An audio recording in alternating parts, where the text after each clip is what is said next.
Hello, my name is Anthony. I'm going to be performing the NG tube today. So I'll go ahead and knock. I'm going to knock, da da da, introduce myself. Hello, my name is Anthony. I'm going to be inserting an NG tube. Before I do anything at all, I'm going to verify my orders. I'm going to go to the MAR and verify that this is the correct patient. I'm going to use two patient identifiers for, it's going to be on the wristband, hopefully some name and date of birth. I'm going to check for any allergies to adhesives. I'm going to be using some tape to secure the tubing onto their nose, so that's good. And yeah, so from there I'm going to perform some hand hygiene. And then put some gloves on. And I'm going to kneel for the rest of this, but I will verbalize that in a normal situation, I would raise the patient's bed to a comfortable working position, and I would have them in high Fowlers for this if they could tolerate it. If not, semi-Fowlers. This is a manly man though, so he can definitely tolerate some high angles. Okay, so from here I got my hand hygiene done, got some gloves on. All right, so I'm going to have them in a waist level position with high Fowlers. Before I do anything at all, I'm going to check for patency. So I'm going to put pressure on one nostril, have them blow out the other, and then pressure on the other nostril, have them blow out that other one. Then I'm going to ask them, take a little bit of a history of any facial trauma they might have had in the past, any kind of damage to the nose, any damage to the face as a whole. You want to be aware of that before putting anything in that nose, in that face. That's all good and fine. He said that's great, nothing, no bar fights. All right, so from there, if everything's good, you can ask them if they have a preference. Would you like the left nostril or the right nostril? He says left nostril, his left nostril, so that's what we're gonna do. So we have this tubing right here. This is the NG tubing. We're gonna take the tubing and we're gonna measure before we do anything else. So we're gonna take the end of the tube, we're gonna hold it up next to the nose, we're gonna run it along to the ear, and then all the way down to the xiphoid process, which is the bottom, which is a bottom part of the sternum. So that's going to be about where the stomach is. So after you have that measurement, you're going to say, okay, here, this is the xiphoid process, so about right here.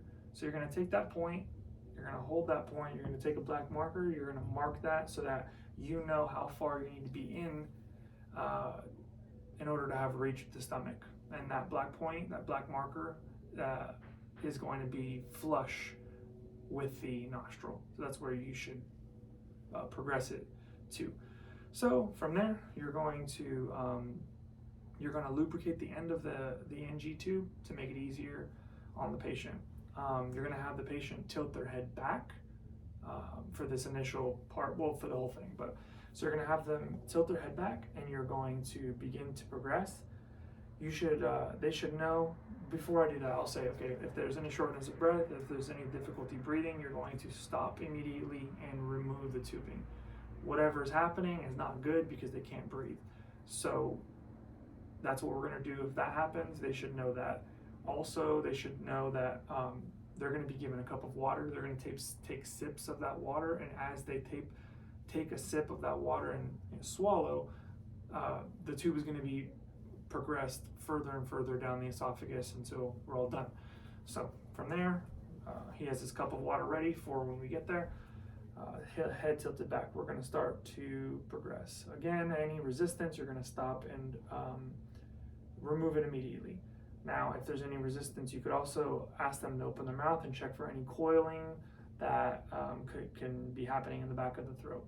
Luckily for us, none of those problems are happening, and we're past the throat area. So from here, we're going to ask the patient to take a sip of water. As they take that sip and swallow, we're going to progress it.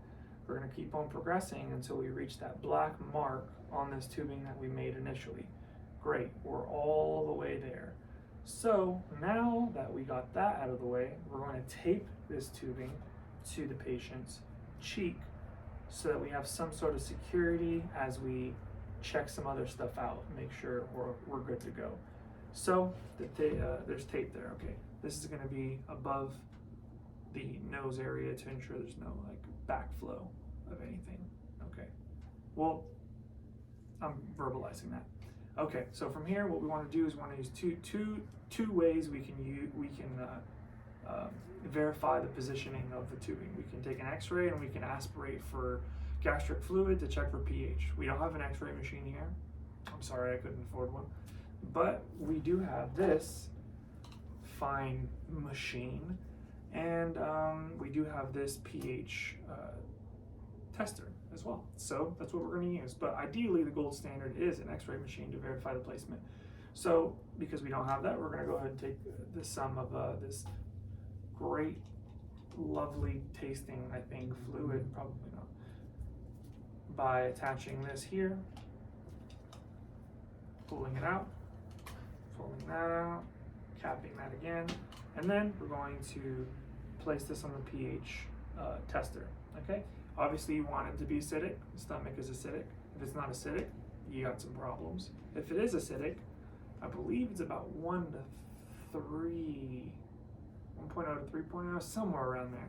Anyways, it's really acidic, it's not just slightly acidic.